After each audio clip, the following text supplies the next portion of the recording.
Bull being fucked up. That just astounds me that you guys defend Capcom to the end of the earth. Capcom was awesome back in the days. They cared about their fans. They cared about the gamers. I have to disagree with that. Super Street Fighter 4. We got, again, Makoto. A character that was in another game that people requested. Well, more or less requested. We got another character. You guys know. Seems like I can find him. Dudley. You guys know. Another Street Fighter 3 rep. People requested him. We're doing the same thing for Ultimate Marvel vs. Capcom 3. Strider was a fan favorite since Marvel vs. Capcom 2. But the funny thing about this is that I find out of all the new characters in this, we're only getting one new veteran, but hey. So, here's the deal. Now, there's also this thing floating around the internet that Capcom supposedly took a poll to see which characters would, if they were to release some enhanced version of Marvel vs. Capcom 3, these would be the characters that they would consider putting into the game.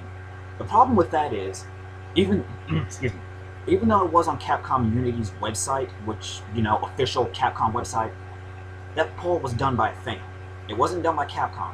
And although I'm sure that they looked at it to get an idea to see what people would have done, that doesn't necessarily mean that they had to have gone by it. And I'm going to go on about the Mega Man thing because that's something else that is really pissing me off. That's something that needs to be addressed now. Later. Well, you guys know what I mean. It will be addressed later on in this video. But for now, we'll just stick with Ultimate Marvel vs. Capcom. Now, it's all about the money. Overpriced DLC, not finishing their game, putting out a quote-unquote finished product now. In addition to, I'm not even going to get into what they did with Mega Man. The 2 Mega Man games that got canceled because there's not enough fan support. That I will call bullshit on. Mega Man Legends 3. I was eagerly looking forward to that game, even though I had barely played a Mega Man Legends game in my life. I played a little bit of the first one. But me being a Mega Man fan, I mean, come on, Zero's my favorite Mega Man character, but still. And I know I'm going to get a lot of hate about you guys saying, oh, fuck you, you're a Zero fanboy. I love every single version of Mega Man. Classic, X, Star Force, Battle Network. Doesn't matter. I love Mega Man. But the problem with this is, yeah, Capcom screwed us over by not telling us that Mega Man Legends 3 was going to be delayed or canceled. Like, they didn't tell us. They told us right before Comic-Con. They should have told us right at Comic-Con. Yeah, I know you guys have a right to be pissed, but this is just a rumor that I've heard about. But I heard at Comic-Con today, some crazy Mega Man fanboy ran up a punch Seth Killian over a fucking video game. That's right, over a fucking video game. And now all this shit's going on about how the entire Mega Man Legends fan base is just being treated as shit and like they're just immature. They're being like they're basically now they're worse than the Sonic fanboys and they're worse than the Black Ops fans. So let me just say this from one reasonable Mega Man fan to all of the crazed ones out there. Yes, we had 2 Mega Man games get deleted. Yes, Capcom screwed us over big time. But if you guys are gonna go fucking rage about a video game, at least do it on their website. Don't go out on a blaze of fury and start punching a guy. Seth Killian had absolutely nothing to do with it. He's a PR manager. He just goes out there and promotes the games. He had absolutely nothing to do with Mega Man Legends 3 being created. You guys want to go petition about it? Do it on Capcom's website. That's all I'm saying. Mega Man Legends fanboys and fanboys in general, please act like yourself. Please be mature in what you do. Please.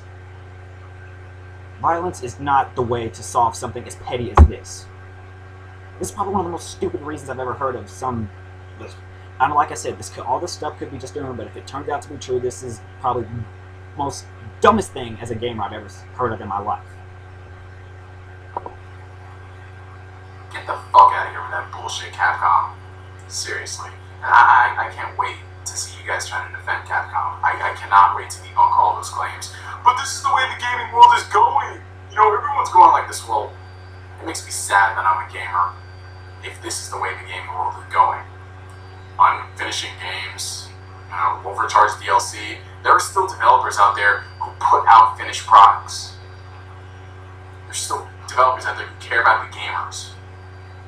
And you're saying that Capcom is still a company that cares about the gamers? Yes, I do.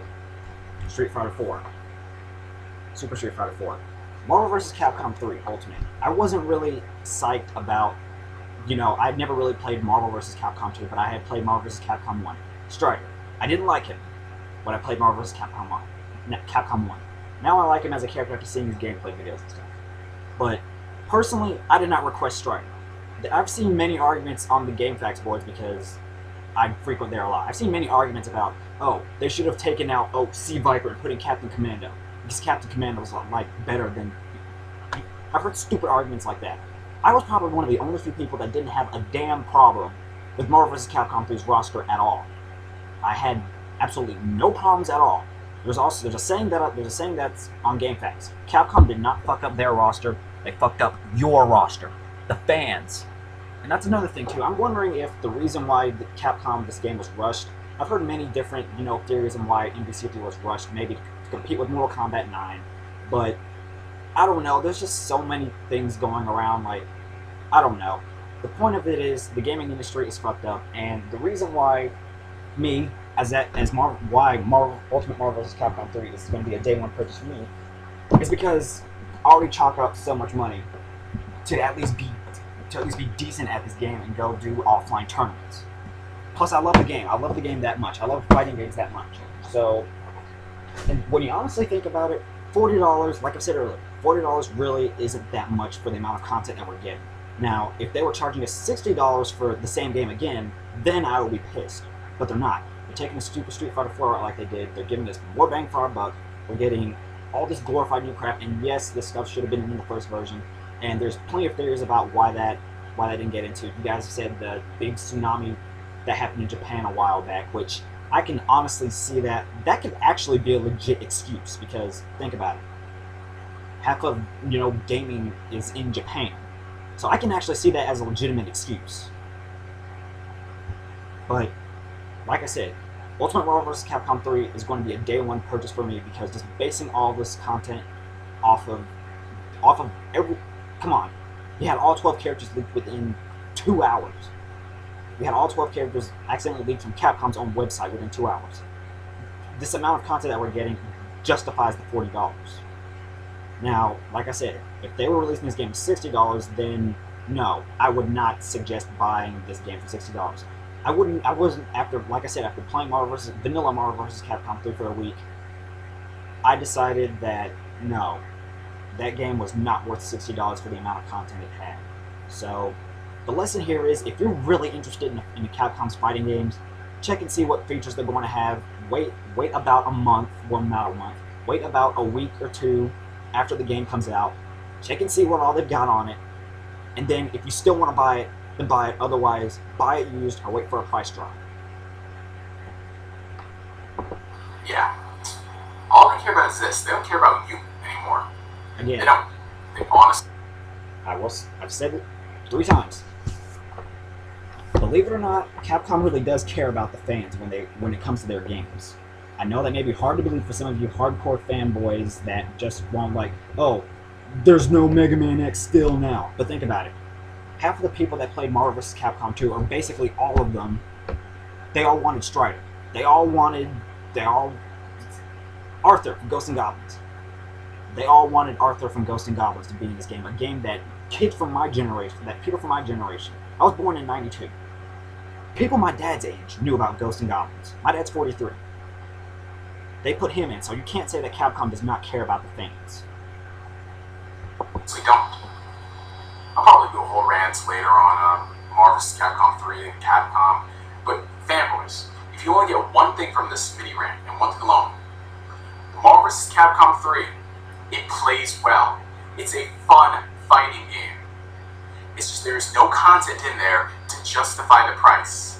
Which is exactly what I just said. I'm not bashing Marvel vs. Capcom 3 because, like I said, I shelled out $150 for this game. I shelled out $20 for this game, for this strategy guide, day one, when it came out. I shelled out $20 for this. So I'm not saying that this game is not fun, but like I said earlier, like Neo said, and like I've said earlier, Vanilla Marvel vs. Capcom 3 was not worth the $60 price tag when it came out because it was so damn bare bones. There isn't, and don't deny it. What Capcom is doing to you is extortion. And it's funny that you guys were cheering that your game is going to be completed finally. Your game should be completed, or at least 80-90% done. When it came out last year. Not denying that. This game really should have been completed. But, like I've said, as a million times I've said this before, Marvel vs. Capcom 3, when I got it, a week after, I felt disgusted for spending $60 on it. I should have gotten it for 40 bucks, and I will never do that again with them. I'm at least going to wait 2 weeks. Like I said, I urge you, if you really want to get into the Capcom fighting games, or Capcom games in general, wait about 2 weeks to see what they're going to do, what content is in the game. And if it's not enough for you, then buy it used, or don't buy it at all, and don't go bitching on forums or whatever, bitching everyone saying, oh, Marvel vs. Capcom 3 sucks, Mortal Kombat 9 is better. Here's the thing about that too. I will give every fighting game a chance to play it. I've been a Mortal Kombat fan longer than I have been a Marvel vs. Capcom fan. But no, fanboys, get that shit out of here. Just stop. You guys are making poor excuses for yourselves. You guys just, I don't know what to say anymore. I've played Marvel vs. Capcom 3 a lot. But I'm just saying there's not enough to justify the price. There's so little content. And I'm going to get the excuses that it's rendered in 3D, Neo, so it takes a lot more graphics and memory. They needed more time. Okay, now you're just sticking up for them being lazy, which is another point I could use against you. With all the bullshit from Marvel vs. Capcom, Resident Evil, Megaman, you cannot defend Capcom anymore. But I'm only waiting for that one person who tries to stick up for them. I'm waiting. Yeah. Anyway, that's it. Okay. So, just talks. Blah. Sorry about that. So that's basically all I've got to say. Again, not bashing Neo Games Park, not bashing anyone. I'm pretty sure I'm gonna get like a billion trolls commenting on this video saying, "Fuck you, man. Neo's better than you. You don't know what the hell you're talking about." This is also another thing too. The difference between casuals and competitive players. Now, there is nothing wrong with being a casual gamer. Let me just say that. Everyone starts out as being a casual gamer, but believe me, that's... The thing is, I can see where all of you guys are coming from, where, you know, Capcom saying we're raping our laws, because, like I said, I felt like this before when vanilla MvC3 came out. But, come on. Now we're getting... I know it took them to do this, but, you guys should know how Capcom operates. You guys should know how they do their business. So, again, I urge you. I've said this, again, along with everything else I've said. If you're really, really interested in the Capcom fighting games, I'll wait till 2 weeks before the game comes out, see if it has all the features that you want, and if it's not up to your standards, wait till you buy it at a reasonable price, which I'd say around $40, $30, or just wait, and just don't buy it all and wait for the next version. So, I'm almost out of time, so I will see you guys later, and I'm expecting that, you know, defense video that Neo was talking about. Again, not bashing Neo Games Park at anyone, so anyway, Koga, see you guys later.